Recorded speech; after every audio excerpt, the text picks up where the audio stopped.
Hello, ladies and gentlemen.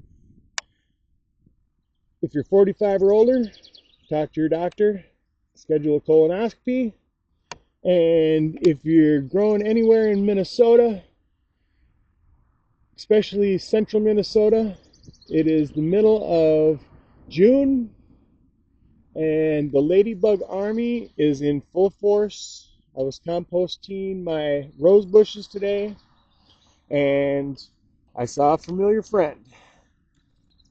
That is a ladybug nymph. That ladybug nymph is not alone. There's another ladybug nymph here. There's another back there. There's another up here. I gotta watch where I'm filming here. Another up here, okay? Another one right there. So this rose bush has been infested by something, okay? Probably aphids. Aphids have been around the last 2 weeks, at least. Central Minnesota, mid-June. 2025. I was composting out here when I noticed a familiar face, and it was a ladybug nymph. I'm glad to see that. That's a good report. That means this plant, we're not going to have to worry about aphids, several different kinds of species of bugs. It's fully protected.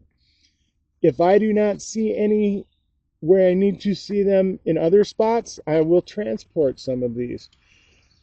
If you look underneath the leaves on some of these, you're going to find eggs. That's the first stage. The next stage will be this nymph stage, okay? They are voracious eaters. All right, right now he is chowing on something, I guarantee it. The other one that was just here a second ago is gone. He's off to find something else to eat.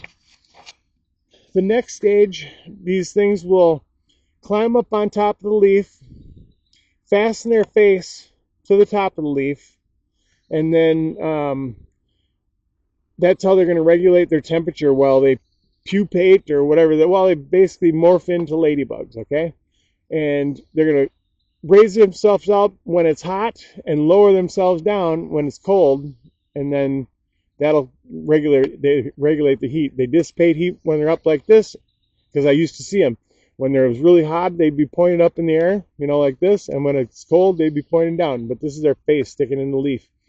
All right. Then when they hatch from that pupa stage or whatever the hell it is, then they go underneath the leaf,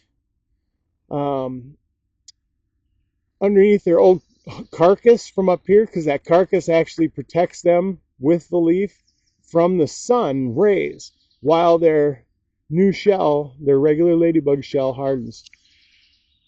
Just a quick update. Central Minnesota, mid-June, the ladybug army is in full force. This is why I stress you don't need to spray that stuff.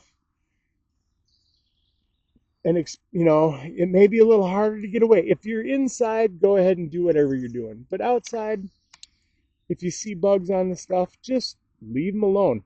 Use water. If you have a hose handy, spray the shit out of it with water if you want. I don't care. You don't need to use the pesticides. Use compost teas. That's what I was doing here when I noticed the ladybugs. And the compost tea is not going to harm them at all. The compost tea is going to work against soft-bodied aphids and, you know, powdery mildew and stuff like that. It's going to help protect this plant naturally. Build a compost tea.